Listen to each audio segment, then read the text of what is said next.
লাবুবুর পর এবার ট্রেন্ডি পুতুলের তালিকায় নাম লেখাতে যাচ্ছে পপ মার্টের ক্রাইবেবি। পুতুল প্রেমীদের কাছে দিন দিন জনপ্রিয়তা বাড়ছে এই পুতুলের। চোখ থেকে বড় অশ্রুকণা গড়িয়ে পড়া এই পুতুলগুলো কিনতে পপ মার্টের দোকানগুলোতে ভিড় করছেন গ্রাহকরা। বর্তমানে কোম্পানিটির সর্বাধিক বিক্রি হওয়া পণ্যে পরিণত হয়েছে ক্রাইবেবি পুতুলগুলো। বান্ডেল থাকলে প্রতি সেনমানিতে টাকা বাঁচবে। বিকাশ সেনমানি বান্ডেল কিনে জিতুন প্রতি লেনদেনে। চীনের জনপ্রিয় খেলনা প্রস্তুতকারক কোম্পানি পপ মার্ট।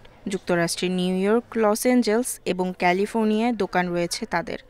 বর্তমানে পপ মার্টের প্রতিটি শাখায় ক্রাইবেবি সিরিজের পুতুলগুলো কিনতে ভিড় করছেন ক্রেতারা। ক্রাইবেবি নামের সাথে মিলিয়েই এদের বিশেষ বৈশিষ্ট্য। প্রতিটি পুতুলের চোখ দিয়েই বড় অশ্রুকণা গড়িয়ে পড়তে দেখা যায়। কান্না করা শিশুর আদলে তৈরি এই পুতুলগুলোই এখন নতুন ট্রেন্ডে পরিণত হয়েছে। তাই পপ মার্টের বিভিন্ন দোকান ঘুরে ক্রাইবেবি সিরিজের পুতুল কিনতে ব্যস্ত পুতুল প্রেমীরা।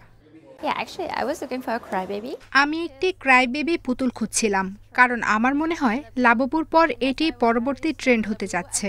এখন লাবুবুর জনপ্রিয়তা কমে গেছে, তাই আমি আগেই ক্রাইবেবি কিনে ট্রেন্ডে থাকতে চাই। পপ মার্টের প্রতিটি ক্রাইবেবির বাক্সে রয়েছে মলি, আজুরা, জোশিগা, হিরোনো সহ জনপ্রিয় বিভিন্ন কার্টুন চরিত্রের কান্না করা পুতুল। তবে কোন বাক্সে কোন চরিত্রের পুতুল আছে তা কেনার আগে বোঝার উপায় নেই। সে কারণেই বাক্সগুলোর নাম ব্লাইন্ড বক্স।